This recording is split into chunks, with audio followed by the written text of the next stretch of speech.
Hello everyone. Welcome to Ken Studies. आज है 27 अप्रैल और आज के करंट अफेयर सेशन में हम जिन टॉपिक को कवर करेंगे वो टॉपिक्स हैं आईएनएस निरीक्षक। देन हम देखेंगे online gaming authority of India के बारे में। साथ ही देखेंगे अटल पेंशन योजना के बारे में। देन हम देखेंगे प्राइम मिनिस्टर इंटर्नशिप स्कीम के बारे में। यूनाइटेड नेशंस ESCAP यानी कि United Nations economic and social commission for Asia and Pacific के बारे में देखेंगे।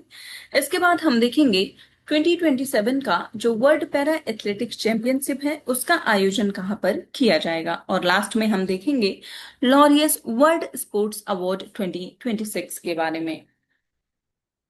शुरू करते हैं आज का करंट अफेयर सेशन। ये रहा आज का first question. Which among the following best describes INS निरीक्षक recently seen in the news? यहां पर आपसे पूछा जा रहा है कि निम्नलिखित में से कौन सा विकल्प आईएनएस निरीक्षक जो है उसका सबसे सटीक वर्णन करता है जिसे हाल ही में खबरों में देखा गया है। आपके ऑप्शंस हैं। फर्स्ट ऑप्शन है it is a torpedo launch and recovery vessel. Second, it is a Shivalik class stealth multi role frigate. Third, it is a diesel electric submarine या फिर it is a dive support and submarine rescue vessel. आपको बताना है हाल ही में news में रहा ये जो आईएनएस निरीक्षक है ये इनमें से किससे संबंधित है। और इस क्वेश्चन में आपका करेक्ट ऑप्शन हो जाएगा ऑप्शन डी। ये एक dive support and marine rescue vessel है। आप देख सकते हैं INS निरीक्षक recently arrived in Colombo to participate in the fourth edition of the India Sri Lanka diving exercise जिसको हम डाइवेक्स 2026 के नाम से जानते हैं। INS निरीक्षक के बारे में और बात करें तो it is a dive support and submarine rescue vessel of the Indian navy और इसको बिल्ड किया गया है by Mazagon ship builders in 1985 and the ship has been in service with the navy since 1989 and then it was commissioned in the year 1995. It is equipped with the advanced deep sea diving systems, recompression chambers, and submarine rescue infrastructure. The vessel can deploy deep submergence rescue vessels and support saturation diving missions. Its sophisticated system allow it to maintain stability during sensitive underwater operations, making it indispensable for search and rescue missions, underwater inspections and diver training. तो आप ध्यान रखेंगे जो INS निरीक्षक है जो कि हाल ही में खबरों में रहा है ये एक डाइव सपोर्ट और सबमरीन रेस्क्यू वेसल है इंडियन नेवी का। आप ध्यान रखेंगे इसको कमीशन किया गया है 1995 में। बढ़ते हैं नेक्स्ट क्वेश्चन की ओर। Consider the following statements regarding Online Gaming Authority of India. यहां पर हाल ही में समाचारों में जो आया है ये online gaming authority of India इससे संबंधित कुछ कथन दिए गए हैं जिन पर आपको विचार करना है। फर्स्ट स्टेटमेंट है it will be a digital office under the ministry of electronics and information technology in government of India. And second, it functions its functions include categorizing and registering online games, deciding whether a game qualifies as a money game and addressing public grievances। और यहां पर आपसे correct statements पूछी जा रही है। आपको बताना है online gaming authority of India से संबंधित यहां पर कौन से ऐसे स्टेटमेंट्स हैं जो कि करेक्ट हैं।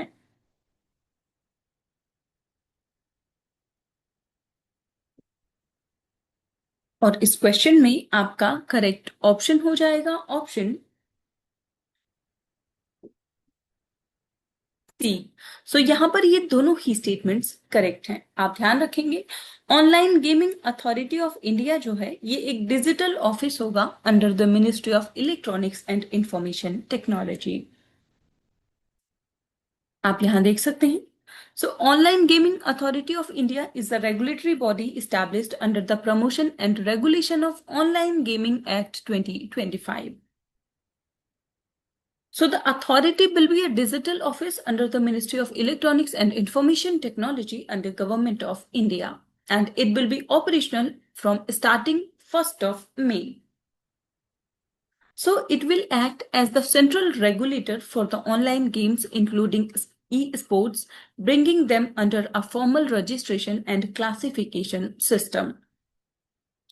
So the function of the authority will include categorizing and registering online games, deciding whether the game qualifies as a money game, and addressing public grievances. So it is established to issue guidelines, code of practice and directions to ensure compliance, and it will also coordinate with financial institutions and law enforcement agencies to ensure effective enforcement. Membership की बात करें तो the authority will comprise 6 members with the additional secretary of the ministry of electronics and information technology will be the chair person.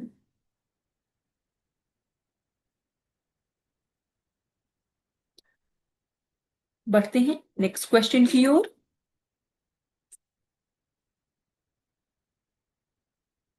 Consider the following statements regarding Atal pension योजना।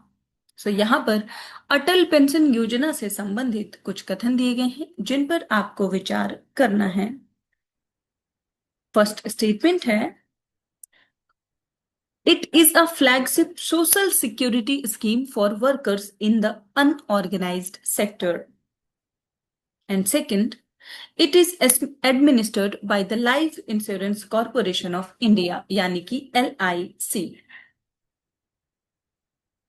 और यहां पर आपसे correct statements पूछी जा रही है। आपको बताना है अटल पेंशन योजना से संबंधित यहां पर कौन से ऐसे स्टेटमेंट्स हैं जो कि करेक्ट हैं। और इस क्वेश्चन में आपका करेक्ट ऑप्शन हो जाएगा ऑप्शन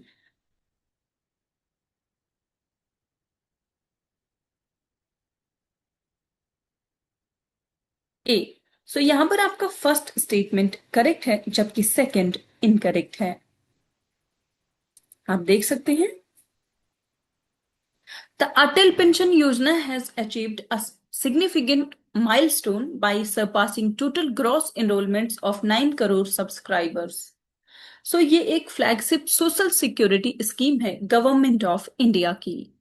इसको लॉन्च किया गया था 9th of May 2015 को with the vision of establishing a universal social security system for all Indians. So ये एक वॉलेंटरी कॉन्ट्रीब्यूटरी पेंशन स्कीम है primarily focused on the poor, the underprivileged, the workers in the unorganised sector. So इस योजना के अगर हम features की बात करें तो ये प्रोवाइड करता है a guaranteed monthly pension ranging from 1000 to 5000 for subscribers after attaining 60 years of age. And same pension continues to the spouse after the subscriber's dismiss. So the return of the corpus accumulated till the age of 60 to the nominee after the death of both. So अगर हम as की बात करें तो it is open to all Indian citizens between the age of 18 and 40 years except those who are or have been income tax payers. आप ध्यान रखेंगे ये जो अटल पेंशन योजना है it is administered by the pension fund regulatory and development authority.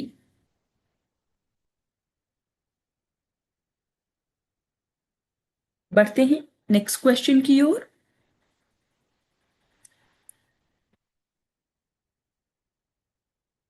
With reference to Prime Minister Internship Scheme, consider the following statements. सो यहाँ पर जो प्रधानमंत्री इंटर्नशिप योजना है उससे संबंधित कुछ कथन दिए गए हैं जिन पर आपको विचार करना है। फर्स्ट स्टेटमेंट है, it is an initiative of the government of India aimed at providing internship opportunities to youth of India. And second, it is available only for fresh graduates from non-premier institutions. Third, under this, interns will receive minimum financial assistance of 9,000 per month.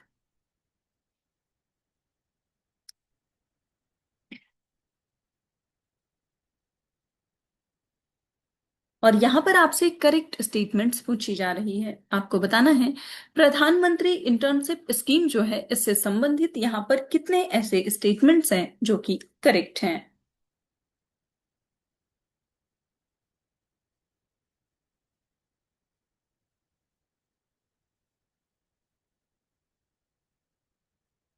और इस question में आपका correct option हो जाएगा option B. सो यहां पर केवल दो ही स्टेटमेंट्स करेक्ट हैं, वो स्टेटमेंट्स हैं फर्स्ट और थर्ड, जबकि सेकंड स्टेटमेंट यहां पर इनकरेक्ट है। आप यहां डिटेल में देख सकते हैं। So recently the government has expanded eligibility criteria of the Prime Minister Internship Scheme to include final year graduate and postgraduate students. साथ ही ये जो पीएम इंटर्नशिप स्कीम है ये गवर्नमेंट ऑफ इंडिया का इनिशिएटिव है aimed at providing internship opportunities to youth in top companies of India. So ये जो internship है it spans 24 sectors including oil, gas, energy, travel, hospitality, automotive, banking and financial services. और as a intern उनको per month 9,000 rupees दिया जाएगा। सो ये जो internship है it provide young individuals aged 21 to 25 years from low income households with a 12-month internship opportunity। पहले ये जो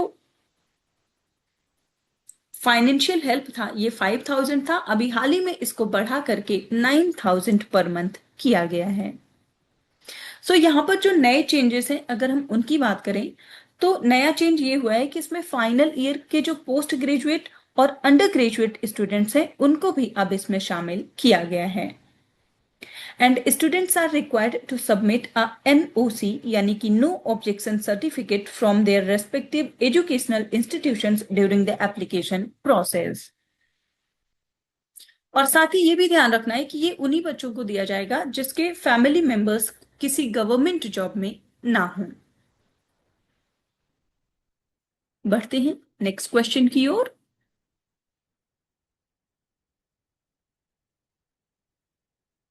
Consider the following statements regarding United Nations Economic and Social Commission for Asia and the Pacific. सो यहाँ पर संयुक्त राष्ट्र आर्थिक एवं सामाजिक आयोग जो कि एशिया और पैसिफिक के लिए है उससे संबंधित कुछ कथन दिए गए हैं जिस पर आपको विचार करना है। फर्स्ट स्टेटमेंट है it is an inclusive intergovernmental platform to promote economic and social development in the Asian and the Pacific region. और सेकंड स्टेटमेंट है इसका जो हेडक्वार्टर है वो स्थित है बैंकॉक में। और यहां पर आपसे करेक्ट स्टेटमेंट्स पूछा जा रहा है। आपको बताना है United Nations economic and social commission for Asia and Pacific से संबंधित यहां पर कौन से ऐसे स्टेटमेंट्स हैं जो कि करेक्ट हैं। और इस क्वेश्चन में आपका करेक्ट ऑप्शन हो जाएगा ऑप्शन सी। सो यहां पर ये दोनों ही स्टेटमेंट्स करेक्ट हैं। आप देख सकते हैं। सो recent report released by the United Nations Economic and Social Commission for Asia and the Pacific projects that inflation in developing economies in the region will climb to 4.6% in 2026, up from 3.5% in 2025. सो ये जो UN economic and social commission for Asia and Pacific है, इसकी बात करें तो it is the most inclusive intergovernmental platform in the Asia Pacific region, और इसको establish किया गया 1947 में. So its mandate is to promote economic and social development in the Asian and Pacific region by fostering cooperation between its members and associate members. So the Commission promotes cooperation among its 53 member states and 9 associate members in pursuit of solutions to sustainable development challenges. So it is one of the 5 regional commissions of the United Nations, and one of the main functions of the UNESCAP is to promote economic and social development through regional and sub-regional cooperation and integration. आप ध्यान रखेंगे, इसका जो headquarter है वो स्थित है Bangkok, Thailand में.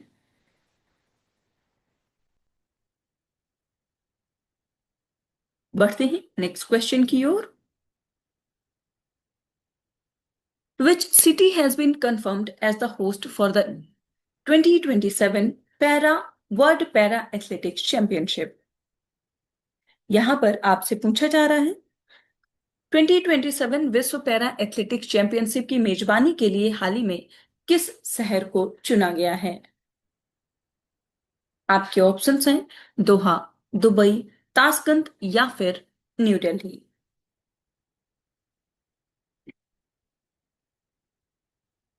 और इस क्वेश्चन में आपका करेक्ट ऑप्शन हो जाएगा ऑप्शन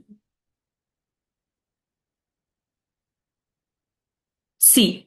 सो 2027 में जो वर्ल्ड पैरा एथलेटिक्स चैंपियनशिप है उसका आयोजन किया जाएगा ताशकंद, उज्बेकिस्तान में.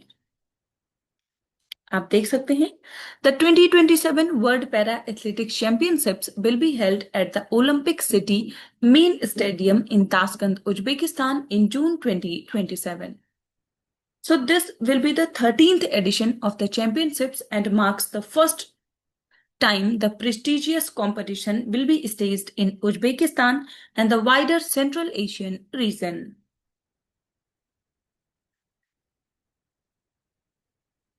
So the event is set to become the largest international para sports event ever hosted in the country, with an expected participation of around 1,300 athletes from more than 100 nations.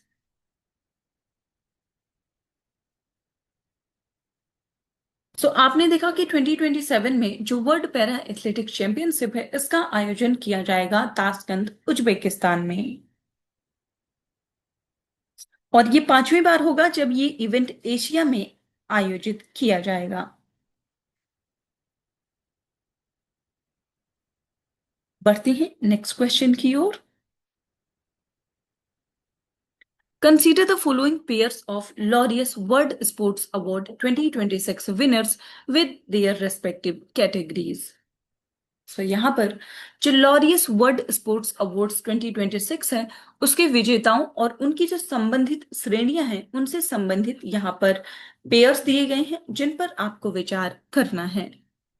So first pair है Carlos Alcaraz, Laureus world sportsman of the year. Second, Rory McIlroy, Laureus world breakthrough of the year. And third, Paris Saint Germain, Laureus world team of the year. और यहां पर आपको बताना है कि इनमें से कितने ऐसे पेयर हैं जो करेक्टली मैच्ड हैं.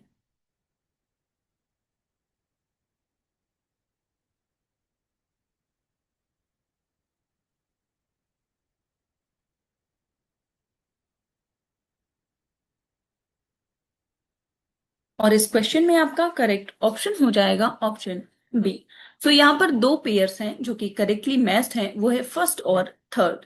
सेकंड पेयर यहाँ पर इनकरेक्ट है क्योंकि ये जो रॉरी मैकलॉय हैं इनको दिया गया है Laureus world comeback of the year का अवार्ड, ना कि breakthrough of the year.